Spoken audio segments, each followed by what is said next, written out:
আসসালামু আলাইকুম ওরহমতুল্লাহি ওবরাকাতু। প্রিয় আরএসটেকের ভাই বোনেরা, আশা করি আল্লাহর রহমতে সবাই অনেক অনেক ভালো আছেন। তো আমরা আজকের এই পর্বে প্রিমিয়ার প্রোতে কীভাবে সিকোয়েন্স তৈরি করতে হয় তা দেখব। তো চলেন প্রথমে আমরা প্রিমিয়ার প্রো সফটওয়্যারটাকে ওপেন করে নেই। প্রিমিয়ার প্রোটাকে ওপেন করার পরে আমরা যেই প্রজেক্টটা নিয়েছিলাম এই প্রজেক্টটা ওপেন করি। সো দেখেন সিকোয়েন্সটা কী, এটা আমাদেরকে প্রথমেই একটু সংক্ষেপে ধারণা নিতে হবে। ধরেন আপনি যদি অন্য কোনো সফটওয়্যার দিয়ে কাজ করেন তাইলে এইভাবে সিকোয়েন্স ওইভাবে তৈরি করতে হয় না। আপনি যদি নর্মাল কোনো ভিডিও এডিটর দিয়ে, কারণ প্রিমিয়ার প্রো যেহেতু একটু অ্যাডভান্স, আপনি ধরেন প্রিমিয়ার প্রো দিয়ে যদি একটা গল্প শুটিং করতে চান, মানে এডিট করতে চান, ধরেন একটার পরে একটা সিকোয়েন্স আছে, ধরেন আপনার কোনো একটা কোর্স আপনি একটা ভিডিওর মধ্যে আপনি করবেন, তখন সিকোয়েন্সের দরকার হয় আর কি। তা প্রত্যেকটা পর্ব আলাদা আলাদা করে এডিট না করে একটাতেই আপনার এডিট করা যায় আর কি। সো সিকোয়েন্সটা দরকার হয় আপনার এইখানে যে দেখেন টাইম লাইনে, এইখানে যখন আপনার ভিডিওটা এডিট করবেন আপনি তো আউটপুট দিবেন, তাই না? তো এই ভিডিওগুলোকে সন্নিবেশ করার জন্য, একটার পর একটাকে সাজিয়ে রাখার জন্য আপনি যদি নর্মালি চিন্তা করেন তাইলে এইটাই হচ্ছে সিকোয়েন্স আর কি। তো আমরা আরও বিস্তারিত জানবো। তো চলেন আমরা যতটুকু বুঝলাম, আমরা একটা সিকোয়েন্স তৈরি করতে পারলে আমরা একটা ভিডিও এখানে টাইম লাইনে এনে একটার পর একটা সাজিয়ে আমরা আউটপুট দিতে পারবো, তাই না? অনেকভাবেই সিকোয়েন্স তৈরি করা যায়। এখান থেকে আমরা যেটা দেখছি সেটা ফাইল থেকে নিউ, দেন সিকোয়েন্স। সো এখানে অনেকগুলো অপশন আছে। আমি যদি আরইতে যাই, প্রথম যেটা আছে আরই, এটাতে যাই, এটাতে ক্লিক করি।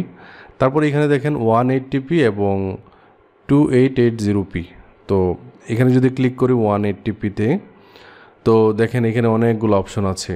আরই 180p, তারপর 23.976। সো 180p যেটা আছে এটা আপনার রেজুলেশন, আর 23, 24, 25, 29.97, তারপর 30 এগুলো আপনার এফপিএস। তো রেজুলেশন কি এবং এফপিএস কি, এটা আজকের এই ক্লাসের প্রতিপাদ্য বিষয় না। আমরা আস্তে আস্তে এগুলো আরও বিস্তারিত জানবো। তো এটা সংক্ষেপে যদি বলি যে একটা ভিডিওকে আপনি যদি লোকেট করতে চান, তাকে নাম ধরে ডাকতে চান, অথবা একটা ভিডিওতে যদি আপনি একটা ভিডিওতে কোন রেজুলেশন এবং কোন এফপিএসে শ্যুট করা হয়েছে এটা যদি বুঝেন, তাহলে আপনি একটা ভিডিও সম্পর্কে একটা পরিচয় পাওয়া যান যে এই ভিডিওটা এরকম আর কি। জাস্ট এতটুকু। সো 180p 23.976 এখানে যেগুলো আছে 30 পর্যন্ত। সো এখান থেকে কোনটা আমরা ইউজ করব? আমরা বেশিরভাগ ক্ষেত্রেই আরই 180p 30 fps যেটা, এইটা দিয়ে আমরা করব। আমরা বেশিরভাগ দেখতে পাই 180p 25 fps, 30 fpsও দেখতে পাই। সো বেশিরভাগ ক্ষেত্রে আমাদের 180p 30 fps আমাদের এইটা দরকার হবে। সো এটা আমরা সিলেক্ট করলাম। সিলেক্ট করে আমরা ওকেতে যখনই ক্লিক করব, তখন দেখেন এইখানে যে প্রজেক্ট নামে যে অপশনটা আছে, এইখানে একটা সিকোয়েন্স তৈরি হয়ে গিয়েছে এবং এই টাইমলাইনেও দেখেন আমাদের এই সিকোয়েন্সটা চলে আসছে।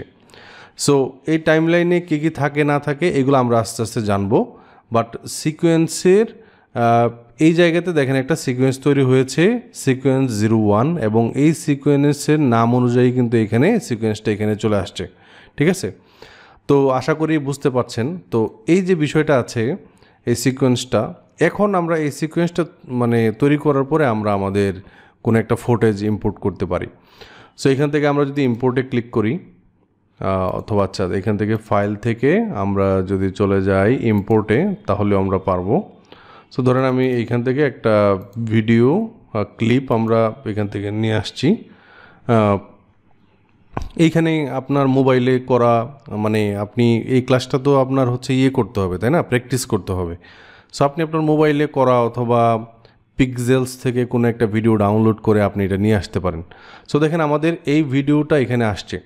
আচ্ছা, আমরা আরও একটা ভিডিও আনি। ধরেন এখান থেকে ফাইল থেকে ইম্পোর্টে যাই, একের অধিক ভিডিও যদি আনতে চাই, ধরেন আমি এখান থেকে ধরেন এই ভিডিওটা, তো এখানে একটা ভিডিও, এখানে একটা ভিডিও। সো এই ভিডিওগুলা অনেকভাবে আপনি এখানে রাখতে পারবেন। দেখেন এখানে আছে শর্ট আইকন। সো এখানে যদি ক্লিক করি, আপনি ইউজার অর্ডারে এই ভিডিওগুলো রাখতে পারবেন। আপনি একটার পর একটা ভিডিও যে নিজে মানে সিলেক্ট করে করে আমি আনছি, এইখানে হচ্ছে আপনার ইউজার অর্ডার অনুযায়ী আছে। আপনি চাইলে এটার লিস্ট ভিউ আকারে দেখতে পারেন, মানে এইভাবে দেখতে পারেন। তাছাড়া আপনি এটার নাম অনুসারে দেখতে পারেন, লেটার অনুযায়ী আপনার এটা আসবে, এভাবে আর কি। তো আমরা বেশিরভাগ ক্ষেত্রে ইউজার অর্ডারে এখানে রাখি। তো আমাদের সিকোয়েন্সটা এখানে আছে, তারপরে একটা ইম্পোর্ট করেছিলাম, তারপরে এটা ইম্পোর্ট করেছিলাম। সো এইভাবে আছে, মানে একজন ইউজার যেভাবে ভিডিওটা রাখতে চায় বা যেভাবে ইম্পোর্ট করেছে এখানে, এটাই কিন্তু এইভাবেই আছে, ঠিক আছে। আচ্ছা, তো ধরেন আমার এই ভিডিওটা, এটাতে ডাবল ক্লিক করলাম। ডাবল ক্লিক করলে আমার যে প্রিভিউ অপশনটা আছে, এই প্রিভিউ অপশনে আমি হচ্ছে দেখতে পাচ্ছি এখানে এটা আছে আর কি, মানে এই ভিডিওটা আমরা দেখতে পাচ্ছি, তাই না? সো এই প্রিভিউ অপশনে দেখেন এই যে একটা আছে আপনার নীল একটা আপনার দেখতে পাচ্ছেন। তো এটা হচ্ছে আপনার টাইমের ইস্যু আর কি। আপনি কোন সময়টাতে আছেন দেখেন, এটা যত সামনে যাচ্ছে তত আমাদের টাইমটা এখান থেকে সামনের দিকে যাচ্ছে। যদি পিছনের দিকে যায় তাহলে টাইমটা পিছনের দিকে যাচ্ছে। তারপরে এইখানে দেখেন এটার তো টাইমের জায়গায় একটা হচ্ছে ফিট। সো এইখানে এটা মানে জুম কত পার্সেন্ট জুম হয়ে আসবে আর কি। তো এটা যদি আমি 100% করি তাইলে আমি দেখতে পারবো আর কি, মানে কোনো কিছু যদি আমি জুম করে দেখতে চাই যে এটার সব ঠিকঠাক আছে কি না, তখন আমরা এটা আর কি মানে জুম ইন জুম আউট করে রাখতে পারি। সো 25% করে রাখলে এটা এইভাবে দেখবো, ঠিক আছে। আর ফিট দিলে এটা এইভাবে থাকবে আর কি, যেটা আমরা সব সময় করে রাখি ফিটটা আর কি। সো আমরা প্রিভিউ থেকে আমরা কিছু অপশন দেখছি, এখানে আরও অনেক কিছু আছে নিচের দিকে দেখেন, আমরা সব কিছুই দেখবো না, এখন দরকারও নাই। সো আমাদের এইখানে তার মানে হচ্ছে যে আমরা এটা যদি ডান পাশে আনি তাহলে এই টাইমটা ডান পাশে আসবে, মানে টাইম কমে আসবে। আবার যদি প্রথম থেকে শুরু করি তাহলে তো প্রথমেই আছে, তাই না? আবার এইখানে একটু দেখেন সিলেক্ট প্লেব্যাক রেজুলেশন, এই রেজুলেশনটা কি হাফ থাকবে নাকি ফুল থাকবে? এটা যদি ফুল দেই তাহলে রেজুলেশনটা মানে যাদের কম্পিউটারে মানে একটু লো কনফিগারেশন তারা একটু ল্যাগ পাবেন আর কি, মানে প্রিভিউটাতে একটু প্লেব্যাকে একটু ল্যাগ পাবেন, মানে হচ্ছে আটকে আটকে আসবে, এরকম হইতে পারে। সো সবসময় এটা হাফ করে রাখতে হয়।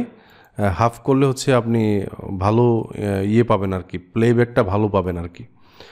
তারপরে এইখানে দেখেন অনেকগুলো অপশন আছে, আমরা সব কিছুতেই যাব না। ধরেন আমি এখান থেকে একটা স্ক্রিনশট টাইপের কোনো কিছু একটা নিতে চাই, ধরেন একটা ভিডিওর এই অপশনটাতে আমি একটা স্ক্রিনশট নিতে চাই বা একটা জেপিজি ছবি আমি নিতে চাই, পরবর্তীতে আমি কোনো ক্লিপে ইউজ করব। তখন দেখেন এখানে একটা ক্যামেরা আইকন আছে, ক্যামেরা আইকনে এক্সপোর্ট ফ্রেম নামে একটা অপশন আছে, এখানে ক্লিক করলেই দেখেন এটা আপনি কোন ফরম্যাটে চান। আমি ধরেন জেপিজিতে চাই, তারপর হচ্ছে এখানে ওকেতে ক্লিক করব। তাহলে দেখেন এইটারই একটা ছবি কিন্তু আমার আচ্ছা এখানে যদি আবার ক্লিক করি, তারপর হচ্ছে আপনার জেপিজি ইম্পোর্ট ইনটু প্রজেক্ট আছে, ইম্পোর্ট ইনটু প্রজেক্টে ক্লিক করি, দেন হচ্ছে ওকেতে ক্লিক করব। তাহলে দেখেন আমার প্রজেক্টের ভিতরে চলে আসবে। আর যদি এটা ধরেন এটা যদি সিলেক্ট করা না থাকে তাহলে আপনার কম্পিউটারে আপনার ওই যে প্রজেক্ট আছে, প্রজেক্টের যেই ফোল্ডার আছে ফোল্ডারে গিয়ে জমা হবে। আপনি যদি প্রজেক্টের ভিতরেই এই স্ক্রিনশটটা আনতে চান তাহলে এখানে ক্লিক করবেন। সো এইভাবে আর কি। তারপর এখানে একটা অপশন আছে, ধরেন আমি এখান থেকে বৃষ্টি পড়া বা ঝর্ণার এই পানিগুলো এখান থেকে ঝরা শুরু হয়েছে, আমি যদি পুরো ভিডিওটা আমার এখানে আনতে চাই, তখন কিন্তু আমরা কি করতে পারবো, এখানে টেনে ধরে নিয়ে আসতে পারবো। আচ্ছা তারপরে যাই, ধরেন আমার এই ভিডিওর পুরো অংশ দরকার নাই, আমার এইখান থেকে এই যে দেখেন একটা অপশন আছে যে মার্ক ইন নামে একটা অপশন আছে। সো মার্ক ইনে যদি ক্লিক করি তাহলে দেখেন এইখান থেকে আমার ইম্পোর্টটা শুরু হবে আর কি, মানে ভিডিওটা এইখান থেকে আমার ধরেন এই পর্যন্ত এসে ধরেন আমি শুধু চাচ্ছি যে এই মাঝখানের অংশটা আমার ভিডিওতে আমি ইউজ করবো আর কি। সো এখানে দেখেন মার্ক আউট নামে একটা অপশন আছে। সো এইভাবে কিন্তু আমরা মার্ক ইন মার্ক আউটের মাধ্যমে কিন্তু আমরা ভিডিওর কোন অংশটা নিয়ে আসতে চাই দেখেন এই অংশটাই কিন্তু আমরা নিয়ে আসতে পারবো, ঠিক আছে। সো এইভাবে কিন্তু আমরা কাজ করতে পারি। ধরেন আমরা এটা আমার এখন আর দরকার নাই, আমি যদি পুরোটাই আনতে চাই তাহলে আমরা এইভাবে আবার এটাকে করতে পারি, এখান থেকে আবার শুরু হবে। So mark in mark out এই অপশনটা আশা করি বুঝতে পেরেছি। সো আমরা আজকে কি জানলাম, একটা সিকোয়েন্স তৈরি করা। সিকোয়েন্সটা কি, সিকোয়েন্স না তৈরি করলে কিন্তু আপনার এইখানে যে অপশনগুলো আছে এগুলো আসবে না, এবং আপনার একটা ভিডিও এডিট করার জন্য এই সিকোয়েন্সটা প্রথমেই লাগবে। সো আশা করি জাস্ট এতটুকু বুঝতে পেরেছেন। তারপরে হচ্ছে প্রিভিউ অপশনে, এই প্রিভিউ প্যানেলে কি কি অপশন আছে, এখানে কিছু অপশন আমরা জানলাম। সব কিছু আমরা আস্তে আস্তে রিভিল করব, আস্তে আস্তে দেখব, এবং আমরা আস্তে আস্তে শিখছি মূলত এই ভিডিও এডিটিংয়ের কোর্সটা। এবং একটু একটু করে শিখলে যেটা হয়, লার্নিংটা স্মুথ হয় আর কি। সো আমরা প্রতিদিন ভিডিও দিচ্ছি সন্ধ্যা 7টার দিকে ভিডিও এডিটিংয়ের কোর্সটা, ইনশাল্লাহ। সো আমাদের এই চ্যানেলটিকে সাবস্ক্রাইব করে রাখেন, আমাদের এই ভিডিওতে একটি লাইক করেন, কমেন্ট করেন যে ভাই এটা একটা অ্যাপ্রিসিয়েট আর কি, যে ভাই আমরা আছি আপনার সাথে।